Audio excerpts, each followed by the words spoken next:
Welcome to கல்வி IAS academy YouTube channel. Online free Tamil சீரீஸில் ஒவ்வொரு இயலாக பார்த்துட்ருக்கோம். So already 6th and 7th complete பண்ணியாச்சு. ப்ளேலிஸ்ட்டில் இருக்குது. டிஎன்பிஎஸ்சி தமிழ் சீரீஸ் அப்படிங்கிற ப்ளேலிஸ்ட்டில் தான் இருக்கும். அதே மாதிரி இலக்கணத்துக்காக மட்டுமே உங்களுக்கு ரிவிஷன் பண்ண ஈஸியாக இருக்கணும்னு தமிழ் இலக்கணங்கிற ப்ளேலிஸ்ட்டும் தனியாக இருக்குது. அதுவும் அப்பப்போ அப்டேட் ஆகிட்டே தான் இருக்கும். அதே மாதிரி 10th ஸ்டாண்டர்ட்லேயும் இது வரைக்கும் 6 இயல்களை முடிச்சிருக்கிறோம். எக்ஸாமுக்கு தேவைப்படக்கூடிய கண்டென்ட்டு மட்டும்தான் இருக்கும். ப்ளஸ் எக்ஸ்ட்ராவாக சில இடங்களில் ஷார்ட்கட்ஸ், கான்செப்ட், கூடுதல் தகவல்கள் எல்லாம் சேர்த்த கம்பைலேஷனாக தான் ஒவ்வொரு வீடியோவுமே இருக்குது. ஸோ அதை நீங்கள் பார்த்து ரெஃபர் பண்ணி வச்சுக்கோங்க. புதுசாக வரவங்களுக்கு இது தெரியணுங்கிறதுக்காக தான் ஒவ்வொரு தடவையுமே இதை இன்டிமேட் பண்ணுறேன். ஸோ அதை பார்த்து வச்சுக்கோங்க. ஸோ இன்றைக்கி நம்ம பார்க்க போகிறது இயல் 7 சிற்றகல் ஒலி. மாப்போசி அவர்களை பற்றி தான் இங்கே கொடுத்துருப்பாங்க. ஸோ மாப்போசி பார்த்திங்கன்னா சிலபஸில் இருக்கக்கூடிய ஒரு முக்கியமான கண்டென்ட்டு. ஸோ இதை நீங்கள் படித்தே ஆகணும். அதே மாதிரி ஜிஎஸ் கூடயும் சேர்த்து இதில் இருக்கக்கூடிய நிறையா கேள்விகள் வர்றதுக்கான வாய்ப்புகள் இருக்குது, வந்திருக்கவும் செஞ்சுருக்கு. ஸோ இதை கொஞ்சம் தெளிவாக பார்த்து வச்சுக்கிட்டிங்கன்னா ரொம்பவே நல்லாயிருக்கும். பார்க்கலாம். இந்த படத்தில் இருக்கார் இல்லையா, இவர் தான் மாப்போசி. மாப்போ சிவஞானம்னு இவரை சொல்லுவாங்க. இங்கே இவர் பிறந்த வருடம் கொடுத்துருக்காங்க பாருங்கள், 1906. அந்த வருஷத்தில் ஜூன் 26 இவர் பிறந்திருக்கிறாரு. சென்னை 1000 விளக்கு பகுதியில் சால்வன் குப்பம்ங்கிற இடத்துல தான் பிறந்திருக்கிறாரு. So June 26, 1906. 6 அப்படிங்கிற அந்த நம்பர் வந்து கொஞ்சம் முக்கியமானதாக இருக்கும் இவரோட ஏரியாவில், பார்த்து வச்சுக்கோங்க. தென் அதே மாதிரி இவருடைய தந்தை பெயர் கொடுத்துருக்குறாங்க பாருங்கள், பொன்னுசாமி. தாயார் சிவகாமி. இவருக்கு பெற்றோர் வச்ச பெயர் ஞான பிரகாசம். ரொம்ப ரொம்ப முக்கியம், பார்த்து வச்சுக்கோங்க. ஸோ பெற்றோரிட்ட பெயர் ஞான பிரகாசம். ஆனால் சரபையர் என்ற முதியவர் ஒருவர் இவருடைய பெயரை சிவஞானி அப்படின்னு சொல்லி வச்சு அழைச்சிருக்கிறாரு. இப்போ நம்ம சொல்கிறதும் பார்த்திங்கன்னா மாப்போ சிவஞானம்னு தான் சொல்லுவோம். அப்போ இந்த சிவஞானிங்கிற பேரை வச்சவர் சரபையர். ஓகே, பார்த்து வச்சுக்கோங்க, இது முக்கியம். சரபையர் சிவஞானி. ஸோ அடுத்தது பாருங்கள், முக்கியமான கண்டென்ட்ஸ் மட்டும் பார்க்கலாம். செவிச்செல்வம் பற்றி என்கிற ஒரு வார்த்தை கொடுத்துருக்குறாங்க. ஸோ இவருக்கு பார்த்தீங்க அப்படின்னா சின்ன வயசுலேயே இவருடைய அம்மா தான் அள்ளி அரசாணி மாலை, பவளக்குடி மாலை ஆகிய அம்மானை பாடல்களை பாடுவாங்க. அதே நேரத்தில் இவருக்கும் ஒரு சில நூல்களை கொடுத்து படிக்க வைப்பாங்க அப்படின்னு சொல்லியிருக்கிறாரு. சித்தர் பாடல்களை விரும்பி படிப்பாருன்னு இந்த இடத்துல பதிவு செய்கிறாரு. இதை பார்த்து வச்சுக்கோங்க. சொற்பொழிவுகளை கேட்பதன் மூலமாக நான் இலக்கிய அறிவு பெற்றேன். பார்த்தீங்களா? ஸோ சொற்பொழிவுகள் நிறைய கேட்டு அவருடைய இலக்கிய ஞானத்தை பெருக்கியிருக்கிறாரு. ஒருவன் அறிவு விளக்கம் பெறுவதற்கு 2 வழிகள் உண்டு. ஒன்று கல்வி, மற்றொன்று கேள்வி. ஸோ கல்வி, கேள்வி இந்த 2 இருக்குன்னு சொன்னவர் யாருன்னா மாப்போசி. இதையும் பார்த்து வச்சுக்கோங்க. கேள்வி ஞானத்தை பெருக்கிய பெருமையிலேயே திருப்பாதிரி புலியூர் ஞானியார் அடிகளுக்கு மிகுந்த பங்குண்டு. அப்போ கல்வி, கேள்வி 2க்கும் என்ன டிஃப்ரென்ஸ்ன்னு பார்க்கலாம். கல்விங்கிறது ஸ்கூலில் போய் நம்ம முறையாக கற்றுக்கிற ஒன்று, கேள்விங்கிறது கேட்டு அறிஞ்சிக்கிற ஒன்று. ஸோ இவருக்கான கேள்வி ஞானத்தை பெருக்கியவர் யாருன்னு பாருங்கள், திருப்பாதிரி புலியூர் ஞானி. ஓகே, ஸோ அப்போ புலியை பற்றி இவர் கேள்விப்பட்டிருக்காரு அப்படின்ற மாதிரி ஞாபகம் வச்சுக்கோங்க. கேள்வி ஞானம், திருப்பாதிரி, புலி. ஓகே, புலி இந்த வார்த்தை மட்டுமா ஞாபகம் வச்சுக்கோங்க. ஸோ புலியை பற்றி கேள்விப்பட்டிருக்கிறாரு அப்படின்னு ஞாபகம் வச்சுக்கோங்க. தென் அடுத்து புத்தக பித்தன் அப்படின்னு இவருக்கு ஒரு பேர் இருக்குது பாருங்கள், புத்தக பித்தன். பித்தன்னாலே இந்த பைத்தியக்காரன்ற மாதிரியான பொருள். புத்தக பித்தன் அப்படின்னு சொன்னால் புத்தகத்தை விரும்பி படிச்சிருக்கிறாருங்கிறத அந்த இடத்துல பொருள் கொடுக்குது. ஸோ புத்தகம் வாங்கி படிப்பார். உணவுக்காக வச்சுருக்கிற பணத்தை கூட புத்தகம் வாங்குவார். பல வேலைகளில் அதனால் பட்டினியாக இருந்திருக்கிறாரு. குறைந்த விலைக்கு நல்ல நூல் கிடச்சிருச்சுன்னா ரொம்ப சந்தோஷமாவாருன்னு சொல்லி நூல்களுக்கும் இவருக்குமான அந்த அன்பை பற்றி இங்கே பேசியிருக்கிறாரு. ஸோ இந்த விஷயத்த நீங்கள் ஞாபகம் வச்சுக்கோங்க. புத்தகங்களை விரும்பி படிக்கிறவருன்றதை ஞாபகம் வச்சுக்கோங்க. அடுத்து பார்த்தீங்கன்னா பேராய கட்சி. பேராய கட்சி அப்படிங்கிறது காங்கிரஸ் கட்சி. இது ரொம்பவே முக்கியம். ஏன் அப்படின்னு பார்த்தீங்கன்னா மாடர்ன் இந்தியாவில் ஐஎன்சி அப்படிங்கிற டாபிக் ரொம்ப முக்கியமானது. கொஷின்ஸ் கேட்குறாங்க. சில நேரங்களில் காங்கிரஸ் கட்சின்றதுக்கு பதிலாக பேராய கட்சின்னு கொடுத்தா கூட உங்களுக்கு தெரியணும். அப்போ பேராய கட்சி அப்படிங்கிறது காங்கிரஸ் கட்சியை மீன் பண்ணுது. ஓகே, ஸோ இதை பார்த்து வச்சுக்கோங்க. தென் அடுத்தது பாருங்கள், 1931 காந்தி இர்வின் ஒப்பந்தம். நீங்கள் மாடர்ன் இந்தியா தெளிவாக படிச்சிருக்கீங்க அப்படின்னா காந்தி இர்வின் பேக்ட் இதெல்லாம் நீங்கள் பார்த்துருப்பீங்க. இதெல்லாம் முக்கியமான ஏரியாஸ் பார்த்து வச்சுக்கோங்க. 1931 காந்தி இர்வின் பேக்ட் இந்த ஒப்பந்த காலகட்டத்தில் நாடு முழுவதுமாக இருந்த பேராய கட்சிக்காரர்கள் ஆக்க வழிபட்ட வேலைகளில் ஈடுபடுத்தப்பட்டிருக்கிறாங்க. அந்நிய துணிக்கடை மறியல் காந்தி இர்வின் ஒப்பந்தத்தின்படி அனுமதிக்கப்படலை. ஓகே, பார்த்து வச்சுக்கோங்க. ஸோ எனவே என்ன பண்ணியிருக்காங்க அப்படின்னா தீண்டாமை விலக்கு, கதர் விற்பனை ஆகியவற்றிலேயே பேராய கட்சிக்காரர்களை ஈடுபடுத்தியது கட்சி தலைமை. ஸோ தீண்டாமை விலக்கு நம்ம பெரியார் இதிலெல்லாம் வந்துடுவார், நீங்கள் பார்த்துருப்பீங்க. தென் பேராய கட்சியால் நடத்தப்பட்ட ஊர்வலங்களிலும் கதர் விற்பனைகளிலும் தவறாமல் இவர் கலந்துக்கிட்டாரு. 6 மாதம் கடுங்காவல் அப்படிங்கிற ஒரு கண்டென்ட் இருக்கு. அடுத்து பாருங்க, 1932 இந்த காலகட்டத்தில் இவர் என்ன பண்ணுறாருன்னா தமிழா துள்ளி எழு அப்படிங்கிற தலைப்பில் துண்டு அறிக்கை ஒன்றை கடற்கரையில் இருந்த மக்கள்கிட்ட கொடுத்துருக்கிறாரு. அதனால இவர் சிறைக்கு போயிருக்கிறாரு. பழங்காலத்திலேயே பாண்டிய நாட பெருமையை கூறி, சோழ நாடு சிறப்பை கூறி, சேர நாட மாண்பினை கூறி, நம்ம அருமை தமிழ்நாடு ஆங்கிலேயருக்கு அடிமைப்பட்டிருந்த சிறுமையையும் நினைவூட்டி விடுதலை போரில் ஈடுபட வருமாறு தமிழருக்கு அழைப்பு விடுத்தேன் அப்படின்னு ஒரு கண்டென்ட்டை சொல்கிறாரு. ஸோ என்ன தெரிஞ்சுக்கிறணும் அப்படின்னு பார்த்தீங்கன்னா, இதில் இந்த சேரா சோழா பாண்டியா இது நார்மலான ஒரு விஷயம் தானே, சும்மா நார்மலாக பார்த்து வச்சுக்கோங்க. தமிழ்நாட்டை சேரர் சோழர் பாண்டியர்கள்லாம் ஆண்டிருக்காங்க. இப்போ இந்த ஆங்கிலேயர்களுக்கு அடிமையாகி கிடக்குது நம்ம நாடு. ஸோ அப்போ என்ன பண்ணுங்க, தமிழர்கள்லாம் வாங்க நம்ம விடுதலை வாங்குவோம் அப்படின்னு சொல்லி இவர் பேசியிருக்கிறாரு. அதுதான் கண்டென்ட்டேவும். ஸோ இப்போது இதனால் என்ன பண்ணிட்டாங்க அவர் அப்படின்னா, இவருக்கு மேலே வழக்கு தொடரப்பட்டிருக்கு. 3 மாத கடுங்காவல் தண்டனையும் 300 ரூபாய் அபராதமும் இவருக்கு விதிக்கப்பட்டிருக்கு. கட்ட தவறுச்சுன்னா மேலும் 3 மாத காவல் அப்படின்னு சொல்லியிருக்கிறாங்க. இவர் ஆக மொத்தம் 6 மாத கடுங்காவல் தண்டனையை அனுபவிச்சிருக்கிறதா இங்கே சொல்லியிருக்கிறாரு. அடுத்தது பார்த்தீங்கன்னா 1942 ஆகஸ்ட் 8. ஸோ இந்த டேட்டை கொஞ்சம் பார்த்து வச்சுக்கோங்க, உங்களுக்கு மாடர்ன் இந்தியாவில் கவர் ஆகும். ஸோ நீங்கள் தமிழ் படிக்கிறீங்கன்னா உங்களுக்கு ஆட் ஆனால் ஜிஎஸ்ல உங்களோட ஸ்கோர் வந்து கூடிகிட்டே இருக்கும். அப்படி பார்க்கையில் இந்த டேட் கொஞ்சம் முக்கியமானது. 1942 quit India moment August 8 start ஆகுது. இந்தியாவை விட்டு வெள்ளையனை வெளியேறு அப்படின்னு சொல்கிற ஒரு தீர்மானம். இதை வந்து பார்த்தீங்கன்னா ஐஎன்சி கட்சி முழு மனதாக பம்பாயில் நடைபெற்ற மீட்டிங்கில் அக்செப்ட் பண்ணுறாங்க. தென் அடுத்தது பாருங்கள், ஸோ இதில் தமிழகம் பற்றிய கனவுன்னு ஒரு ஏரியா கொடுத்துருக்குறாங்க பாருங்கள், இது ரொம்ப முக்கியமானது, பார்க்கலாம். 1947 ஆகஸ்ட் 15ஆம் நாள் சென்னை மாநகரில் விடுதலை விழா கோலம் கொண்டாடி முடிஞ்ச மறுநாளே ஒரு விஷயம் நடக்குது. என்ன அப்படின்னா, வடக்கெல்லையை நோக்கி இவங்க போகிறாங்க. காரணம் என்ன, வடக்கெல்லையை மீட்கிறதுக்காக தான். ஏன் அப்படின்னு பார்த்தீங்கன்னா, ஆஃப்டர் த இண்டிபெண்டன்ஸ் மொழிவாரி மாநிலங்களுடைய பிரிப்பு அப்படிங்கிறது நடக்கும். 1956ஆம் ஆண்டு உருவாக்கப்பட்ட சட்டத்தின்படி தான் மொழிவாரி மாநிலங்கள் பிரிக்கப்படும். ஸ்டேட்ஸ் ரீஆர்கனைசேஷன் ஆக்ட்னு சொல்லி இங்கிலீஷில் சொல்லுவாங்க. ஸோ அதன்படி பார்த்தீங்க அப்படின்னா வடக்கெல்லை தமிழகத்தை விட்டு போக போகுது. ஸோ அதற்காக தான் இவங்க போராட்டம் பண்ணுறாங்க. இதில் தலைமை வகிச்சவர் யாருன்னு பாருங்கள், ஆசிரியர் மங்களங்கிழார். இவர் தான் என்ன பண்ணுறாருன்னா இவங்க எல்லாரையும் வடக்கெல்லையை நோக்கி கூப்பிட்டுட்டு போகிறாரு. இவங்களும் போகிறாங்க. ஸோ அப்போ பார்த்தீங்கன்னா ஆந்திரத்தில் இருந்த தலைவர்கள் சித்தூர் மாவட்டம் முழுவதையுமே புதிதாக அமையவிருக்கக்கூடிய ஆந்திர மாநிலத்துடன் இணைக்கிறதுக்காக விரும்பியிருக்கிறாங்க. ஸோ பாருங்கள், சித்தூர். ஓகே, நமக்கு ஆந்திரா பற்றி ஆல்ரெடி தெரியும். ஆந்திரா தான் the first linguistic reorganisation state after the independence. Okay, so அப்போ நமக்கு ஆந்திரா பற்றி தெரியும். இந்த இது ஆல்ரெடி எக்ஸாமில் கேட்ட ஒரு கொஷின், ஜிஎஸ் ஏரியாவில் பாலிட்டியில் கவர் ஆகும். ஸோ இப்போ பார்த்தீங்கன்னா சித்தூர் மாவட்டத்தை என்ன பண்ணுறாங்க, ஆந்திரா கூட சேர்க்கறதுக்கான முயற்சியில் இருக்கிறாங்க. இப்போ இவங்க என்ன பண்ணுறாங்க அப்படின்னா, அங்கேருந்த தமிழர்கள் அதுக்கு விரும்பலை. ஓகே, அதுக்கு ஒத்துழைப்பு கொடுக்கல. ஸோ அப்போ தமிழரசு கழகம் என்ன பண்ணுறாங்க, சென்னையிலையும் திருத்தணியிலையும் மாநாடை நடத்துகிறாங்க. சித்தூர் புத்தூர் திருத்தணி. ஸோ ரைமிங்காக பேர் வரும் பாருங்கள், சித்தூர் புத்தூர் திருத்தணி ஆகிய இடங்கள்லையுமே வடக்கெல்லை போராட்டத்தை தொடங்குறாங்க. இந்த போராட்டத்தில் ஈடுபட்ட ஆட்கள் நிறையா பேர் கொடுத்துருப்பாங்க. நமக்கு இது நீங்கள் இவ்வளோ மெமரி பண்ண வேண்டாம். இதில் முக்கியமாக 2 பேர் உயிர் விட்டுருப்பாங்க. ஸோ அதை நீங்கள் கொஞ்சம் பார்த்து வச்சுக்கோங்க. ஸோ அப்போ இந்த வடக்கெல்லை போராட்டத்தில் உயிர் துறந்தவங்க 2 பேர். இது எப்படி ஞாபகம் வச்சுக்கலாம், ஷார்ட்கட்ஸ் பாருங்கள். ராஜமுந்திரி, இங்கேயும் ராஜா வரும், இங்கேயும் ராஜா வரும். ஓகே, ஸோ ராஜமுந்திரி சிறையில் ராசா இருந்தார், ராஜா ராஜா அப்படின்னு ஞாபகம் வச்சுக்கோங்க. பழனி, பழனியில் இருக்கிற முருகருக்கு மாணிக்கத்துலலாம் அலங்காரம் பண்ணியிருப்பாங்க அப்படின்ற மாதிரி ஞாபகம் வச்சுக்கோங்க.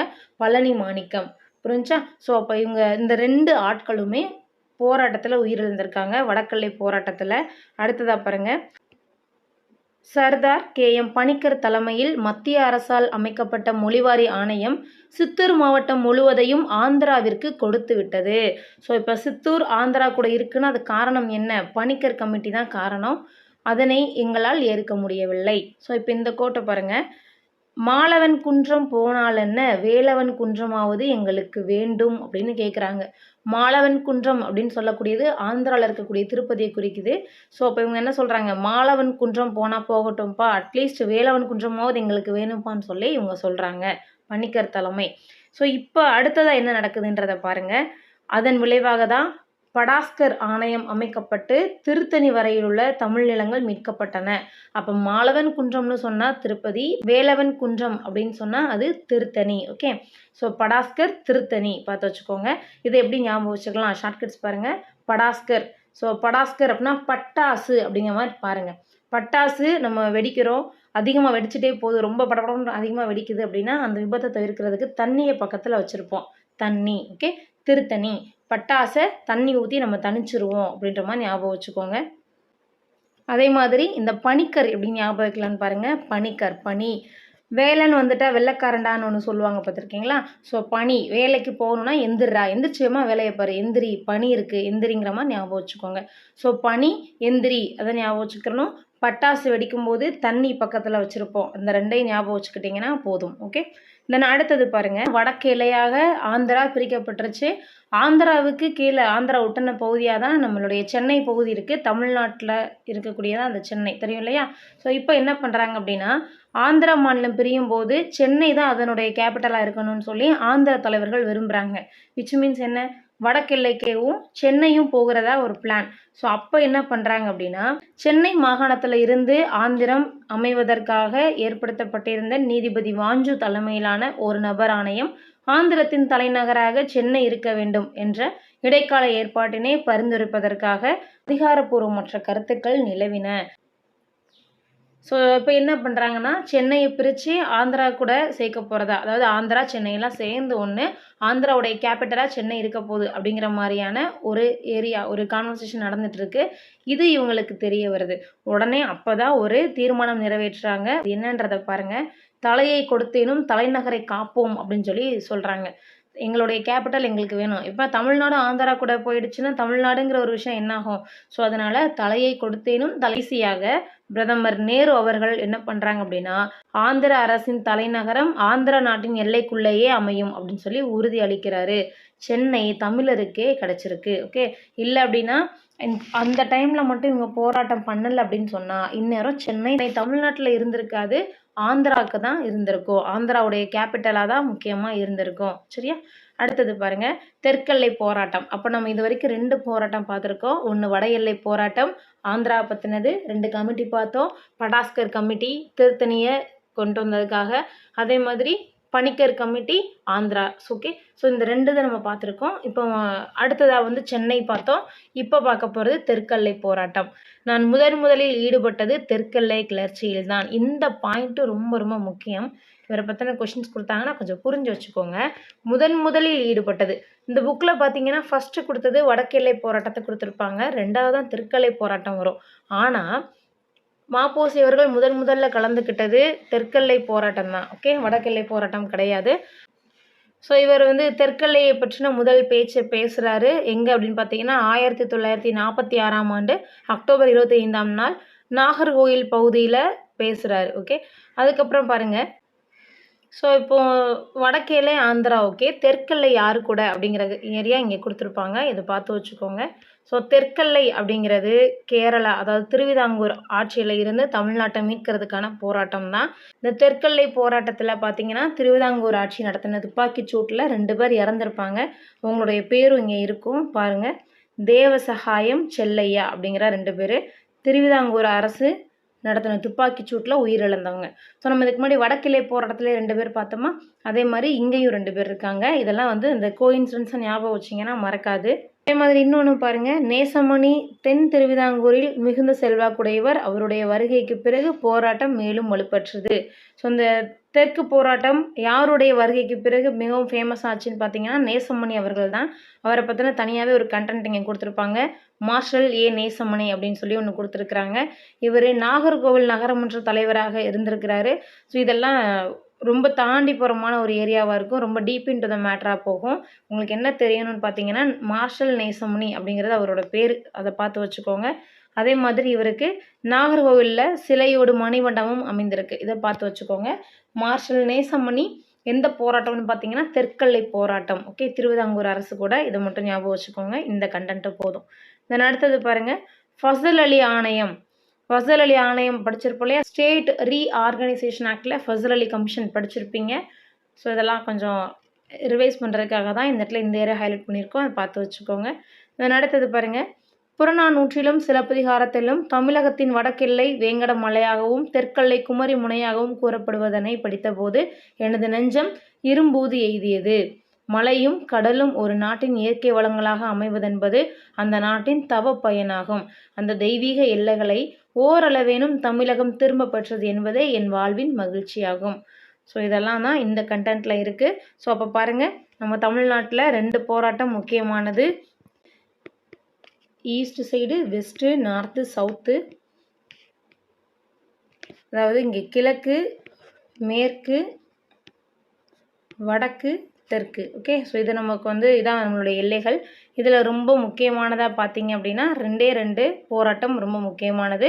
ஒன்று தெற்கெல்லை போராட்டம், இன்னொன்று வடக்கு எல்லை போராட்டம். இந்த 2 தான் இங்கே இருந்துச்சு. வடக்கு எல்லை போராட்டம்னா இது ஆந்திரா கூட. அந்த ஆந்திராவை ஞாபகம் வச்சுக்கோங்க.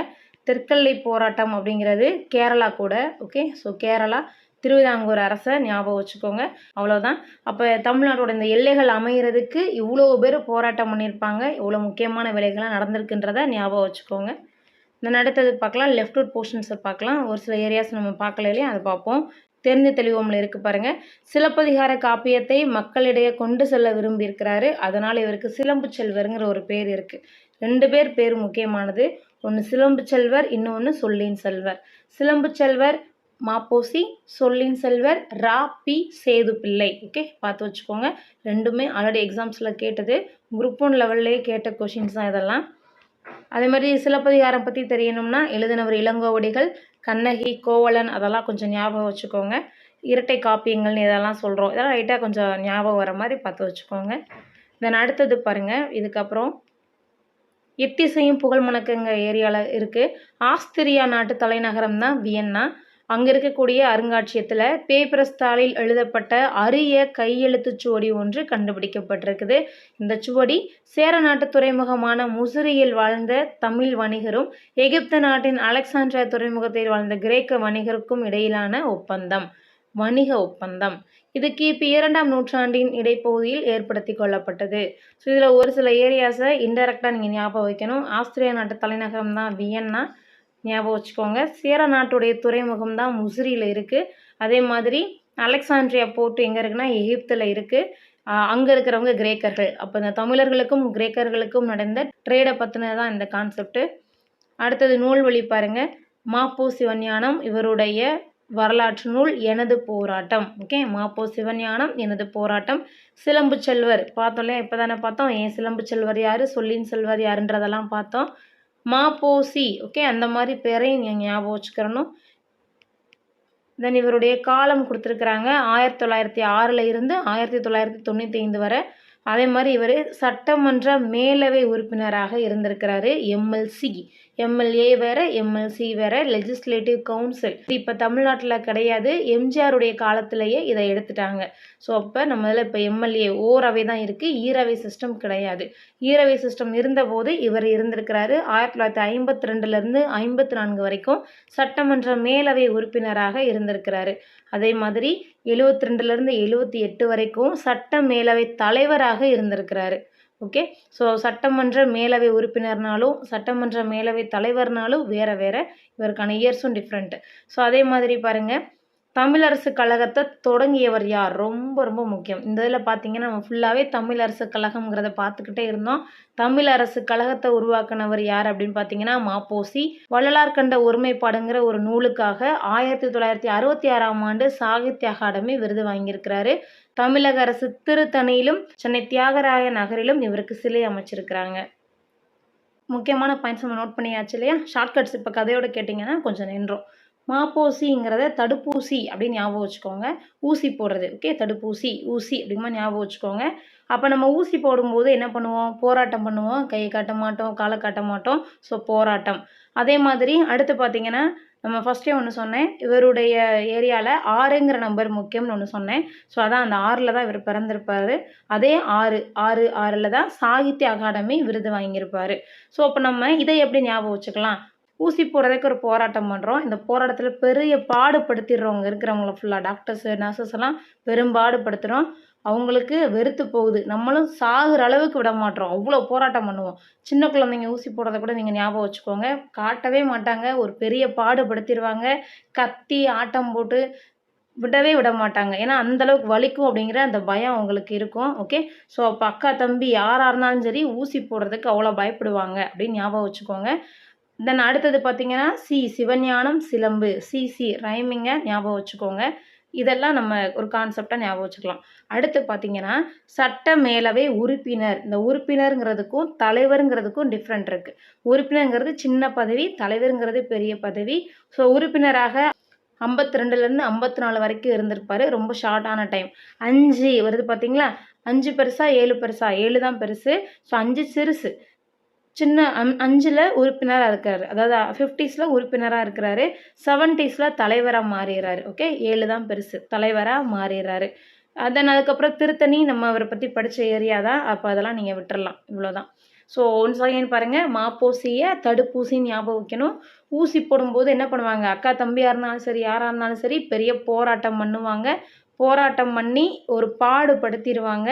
சாகுற அளவுக்கு பெரும்பாடு படுத்திடுவாங்க. சாகித்ய அகாடமி. ஓகே, சாகுற வரைக்கும் பெரும்பாடு படுத்திடுவாங்க அப்படிமா ஞாபகம் வச்சுக்கோங்க. அதே மாதிரி 6ங்கிற நம்பர் முக்கியம். 6 ஊசி, 66 சாகித்ய அகாடமி. 5ங்கிற நம்பர் சின்ன நம்பரு. அப்போ அந்த சின்ன நம்பரில் உறுப்பினராக இருக்கார். 7 பெருசு, தலைவராக இருக்கிறாரு. Okay, so thank you and thanks for வாட்சிங்.